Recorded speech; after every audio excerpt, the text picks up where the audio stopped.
Hi everyone. Construction के world में एक नाम आप अक्सर सुनते होंगे जिसे हम क्यूरिंग कहते हैं। अक्सर आपने देखा होगा कि क्लाइंट्स हैं, कॉन्ट्रैक्टर्स हैं या फिर इंजीनियर्स हैं, वो इस सब पर हमेशा चर्चा करते हैं कि क्यूरिंग आखिर चीज़ क्या है, क्यूरिंग कब होना चाहिए, क्यूरिंग का जो टाइम ड्यूरेशन क्या है, क्यूरिंग जो है उसकी इंपॉर्टेंस क्या है। इन चीज़ों को लेकर के लोग अक्सर चर्चा करते हैं।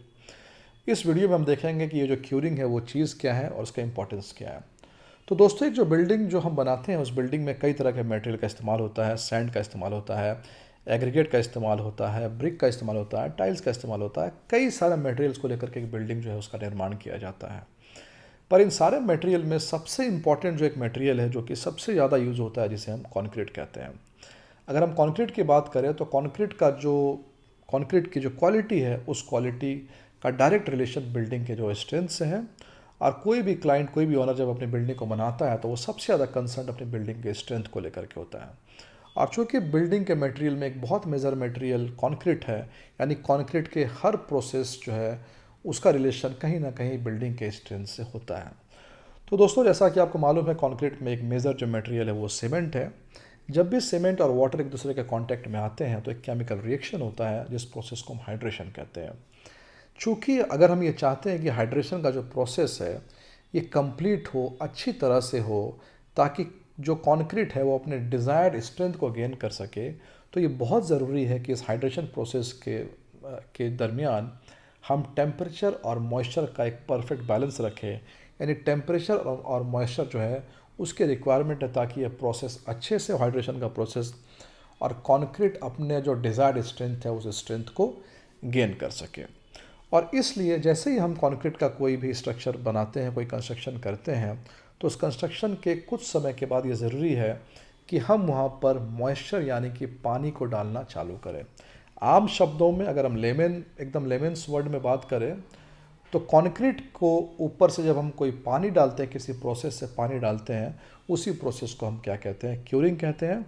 और ये क्यों इम्पोर्टेंट है? ताकि हाइड्रेशन का प्रोसेस ठीक से चले, ताकि कंक्रीट जो है अपने डिज़ायर्ड स्ट्रेंथ को हासिल कर ले। अब सवाल ये उठता है कि ये जो क्यूरिंग है ये कितने दिन का होना चाहिए। तो अगर हम IS कोड 456 की बात करें तो क्यूरिंग का जो प्रोसेस है वो मिनिमम 7 डेज़ का होना चाहिए। लेकिन अगर हमारे सीमेंट में एडमिक्सचर से ब्लेंडेड सीमेंट है तो ये प्रोसेस जो है ये 14 डेज़ का भी होना चाहिए, और कई एक्सेप्शनल केसेस में ये प्रोसेस जो है 28 डेज़ का भी होना चाहिए।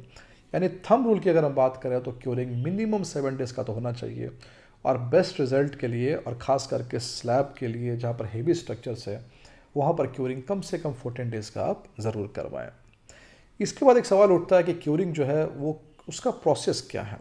ये तो बात सही है कि हमें क्यूरिंग का मतलब है कि हमें कंक्रीट के स्ट्रक्चर पर पानी डालना है, पर किस प्रोसेस से हम पानी को डालें। तो दोस्तों, अगेन क्यूरिंग का जो प्रोसेस क्या है ये इस बात पे डिपेंड करेगा कि आप किस स्ट्रक्चर की बात कर रहे हैं, आप किस स्ट्रक्चर में जो है क्यूरिंग करना चाहते हैं। फॉर एग्जांपल, आपने एक्सकेवेशन किया, एक्सकेवेशन में आपने PCC कर दिया। अब PCC को आप जो है सिंपल पानी के स्प्रे पाइप से पानी डाल दिए, उस तरीके से भी क्यूरिंग हो सकता है।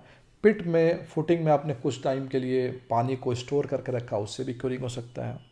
अगर हम कॉलम की बात करें तो जाहिर सी बात है, कॉलम पे हम जो है पानी स्टोर नहीं कर सकते हैं, और ना ही हम कॉलम पे पानी डाल सकते हैं, क्योंकि आप जैसे ही कॉलम पे पानी डालेंगे तो कॉलम का सरफेस वो इतना स्लिपरी होता है कि पानी तुरंत स्लिप करके जो वो नीचे आ जाएगा। और इस वजह से कॉलम का जब हम क्यूरिंग करते हैं तो कॉलम की क्यूरिंग का तरीका क्या होता है कि हम गनी बैग्स लेते हैं, जिसको हम जूट बैग्स भी कहते हैं।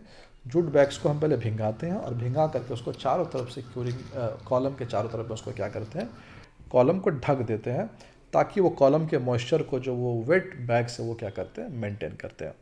अगर हम बीम की बात करें सो बीम में भी आप पानी स्टोर नहीं कर सकते हैं, ना तो आप पानी डालेंगे तो पानी आगे नीचे गिर जाएगा। इसलिए बीम को भी हम क्यूरिंग जो है गनी बैग्स, जूट बैग से करते हैं। आगे अगर हम स्टेयर्स की बात करें तो स्टेयर्स में भी आप पानी डालेंगे तो पानी नीचे की तरफ गिर जाएगा। तो स्टेयर्स को भी जो क्यूरिंग किया जाता है वो गनी बैग्स, जूट बैग से ही जो है उसकी क्यूरिंग की जाती है। लेकिन अगर हम बात करें छत की, रूफ़ की बात करें, तो रूफ़ में पानी स्टोर करने का प्रोविज़न काफ़ी होता है। इस कारण से रूफ़ में जनरली अगर हम क्यूरिंग की बात करें तो यहाँ पर हम पानी को स्टोर करते हैं। जैसे मान लीजिए रूफ़ है तो रूफ़ में हम छोटे छोटे ब्लॉक्स बना लेंगे, रेक्टेंगुलर स्क्वायर शेप के ब्लॉक्स बना लेंगे, और वहाँ पर हम पानी को स्टोर कर देंगे, जिस प्रोसेस को हम पॉन्डिंग कहते हैं।